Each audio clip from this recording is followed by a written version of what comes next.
السلام علیکم میرے عزیز دوستوں، میرا نام ہے عامر جمیل اور آپ دیکھ رہے ہیں the history of sub continent. دوستو، ہمارا آج کا ٹاپک ہے کہ برصغیر میں اسلام کی ابتدائی جھنڈا کیسے لہرایا گیا۔ تو دوستو، برصغیر میں اسلام کا پہلا مرکز مالابار ہے۔ وہاں حضور صلی اللہ علیہ وآلہ وسلم کے زمانے میں راجہ نے اسلام قبول کر لیا تھا۔ بعد ازاں جزائر سرندیپ میں مسلمان تاجروں نے اسلام کی تبلیغ کی، وہاں کے راجہ نے بھی اسلام قبول کر لیا۔ چنانچہ مالابار اور جزیرہ نمائے عرب کے درمیان مسلمانوں کے بحری جہازوں کی آمد و رفت ہونے لگی، یہیں سے ان کا تعلقات شروع ہونے لگا۔ اب بات یہاں سمجھنے کی ہے کہ ہندوستان سے عدم دلچسپی صحابہ کراموں کی کیسی ہوئی۔ تو آئیے ذرا اس بات پہ ہم گفتگو کرنا چاہ رہے ہیں۔ جہاں مسلمان روم اور فارس کی سلطنت کو الٹ رہے تھے، وہاں انہیں ہندوستان جیسے زرخیز اور دولت سے مالا مال علاقے سے قطعاً کوئی دلچسپی نہیں تھی۔ حضرت عمر رضی اللہ عنہ نے ایک دفعہ عثمان بن ابی العاص ثقیفی کو بحرین کا حاکم مقرر کیا تھا، جنہوں نے بلا اجازت 637 میں ممبئی کے قریب ایک علاقہ تھا نہ کہ فتح کر کے لشکر بھیجا، بلکہ ایک بہائی کو بروج پر حملہ کرنے اور دوسرے کو دیول پر لشکر کشی کی ہدایت کی۔ اس وقت سندھ پر راجہ چچ کی حکومت تھی۔ چچ نامہ میں لکھا ہے کہ مغیرہ کو شکست ہوئی اور وہ ہلاک ہو گیا۔ حضرت عمر رضی اللہ عنہ کو پتہ چلا تو انہوں نے ناراضگی کا اظہار کیا، کیونکہ حضرت عمر رضی اللہ عنہ ہندوستان کی طرف سے سخت مزاحمت کے پیش نظر اسلام فوج کے بھاری نقصان ہونے کے حق میں نہ تھے۔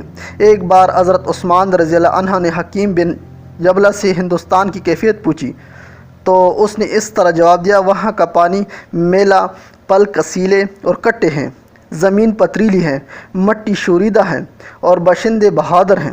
اگر تھوڑا لشکر بھیجا جائے گا تو جلد تباہ ہوگا، اگر زیادہ جائے گا تو بھوک مر جائے گا۔ چنانچہ حضرت عثمان رضی اللہ عنہ نے ہندوستان فتح کرنے کا ارادہ ترک کر دیا۔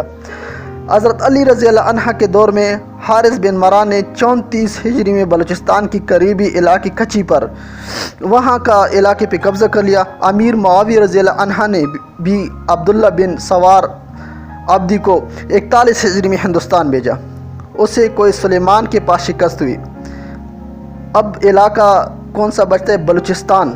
اس کی فتح کے بارے میں بات کرتے ہیں۔ بلوچستان مالابار کے بعد دوسرا علاقہ جو مسلمانوں کے قبضے میں آیا وہ بلوچستان تھا۔ عرب اسے البلوس بھی کہتے۔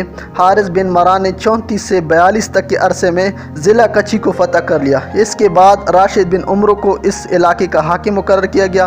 اس نے خضدار بھی فتح کر لیا۔ اس کے انتقال کے بعد بصرہ کے اموی حاکم حجاج بن یوسف نے سعید اسلم الکلابی کو مکران کا حاکم مقرر کیا، جس نے پورے مکران کو اپنی کلمور میں شامل کر لیا۔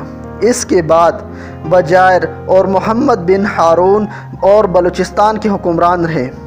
مسلمان سندھ میں جو آمد و رفت ہوئی تو اس دور میں مسلمان بلوچستان اور سندھ کے سماجی حالات اور ثقافتی امور پر اثر انداز نہ ہو سکے۔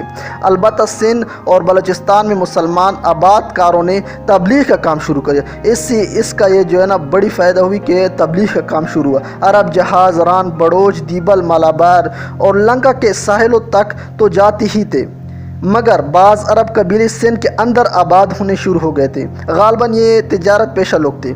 سندھ کے اندر ان کا اثر رسوخ اتنا ہو گیا تھا کہ چچ نامہ جو کہ راجہ چچ کی کتاب ہے، اس میں روایت کے مطابق سندھ کے حکمران راجہ چچ نے سکر کی قلعہ پر امیر عین دین ریحان مدنی کو حاکم مقرر کیا، تو چونکہ مسلمان تھا۔ اب یہ سوچنے کی بات ہے کہ آپس میں کتنی جو ہے نا ان کے لوگوں کی محبت شروع ہوئی۔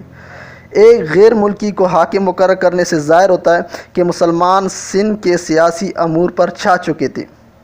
اب سندھ کی صورتحال اس وقت کی ذرا بات کرنا چاہتے ہیں۔ ان دنوں سندھ پر بڑا زرخیز لیکن ہندوستان بڑا دور دراز علاقہ سمجھا جاتا۔ راجہ چچ کے بعد حکومت اس کے بیٹے دہر اور بھتیجے راجہ میں تقسیم ہو گئی تھی۔ راجہ دہر روڑی سے دیبل تک اور راجہ برہمن آباد شہزادہ پور کا حاکم تھا۔ راجہ کے بعد دہر کا بھائی درسینہ برہمن آباد کا حاکم بنا۔ یہ برہمن حکمران تھے۔ جبکہ رعایا بدھ مت کی پیرو تھی۔ برہمنوں کی حوث، اقتدار اور ظلم ستم نے رعایا کو اپنے حاکم سے بدظن کر رکھا تھا۔ دہر نے تو اس خیال سے کہ سلطنت کو کسی اور کے پاس نہ چلا جائے، اس نے یہ اپنی بہن کے ساتھ شادی کر لی۔ چنانچہ اس کا اپنا خاندان بھی اس کا مخالف ہو گیا۔ ابھی یہ بیوقوفی دیکھیں، اپنی بہن کے ساتھ جو ہے نا انہوں نے اپنی شادی کو مناسب سمجھا۔ اس وقت سندھ کی حکومت کشمیر، قنوج اور افغانستان تک پھیلی ہوئی تھی، لیکن داخلی کشمکش، بے اطمینانی اور ظلم ستم کا شکار تھی۔ نچلے طبقے سمرو سما قبیلوں کی برہمن اچھوت سمجھے جاتے، انہیں ذلیل، ایک عورت کا مقام بھی یہی تھا اور نچلے ذات میں پیدا ہونا بھی ایک بڑے گناہ سمجھا جاتا اس دور میں۔ انہیں ریشم اور مخمل کے کپڑے پہننے اور شامل ڈلنے کی اجازت نہ تھی۔